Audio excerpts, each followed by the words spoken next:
بسم الله الرحمن الرحيم. يسر قناة الطائفة المنصورة التونسية السلفية أن يقدم لكم هذه المادة، ونسأل الله تعالى أن ينفع بها الجميع. يا أيها الذين آمنوا كتب عليكم الصيام كما كتب على الذين من قبلكم لعلكم تتقون. شو تخبرنا يا شيخ؟ شو توصينا يا شيخ؟ نوصيك قبل كل شيء أنت ومن حولك بتقوى الله عز وجل في كل ما أمر به وما عنه زجر، هذا أولا.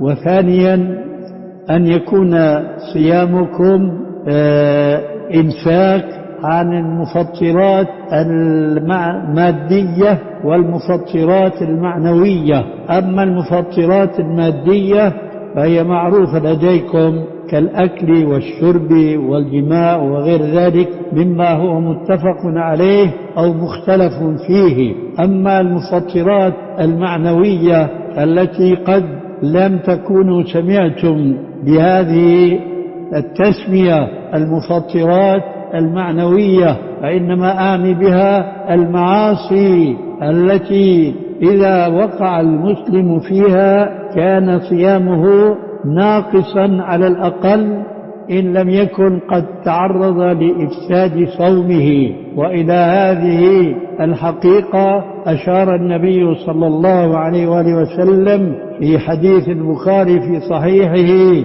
من لم يدع قول الزور والعمل به فليس لله حاجة في أن يدع طعامه وشرابه. من لم يدع قول الزور والعمل به فليس لله حاجة في أن يدع طعامه وشرابه. لذلك قال تعالى مبينا لحكمة تشريع صيام شهر رمضان: كتب عليكم الصيام كما كتب على الذين من قبلكم لعلكم تتقون.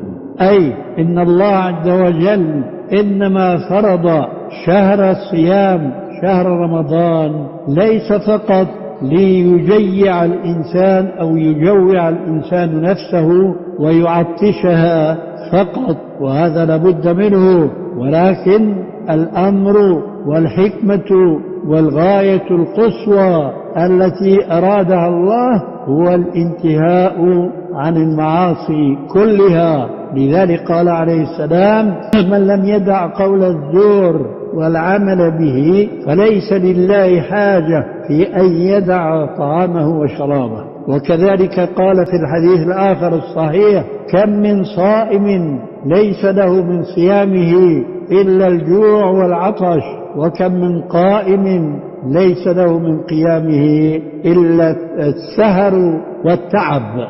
هذه نصيحتي. أولا نصيحة عامة تصلح في كل زمان وفي كل مكان، ألا وهي تقوى الله. وثانيا وأخيرا نصيحة خاصة بما أنتم فيه من شهر رمضان المبارك: أن تتقوا الله في طعامكم وشرابكم وفي كل ما أمركم ونهاكم عنه ربكم. والسلام عليكم. ونسأل الله تعالى أن ينفع بها الجميع، وجزاكم الله خيرا.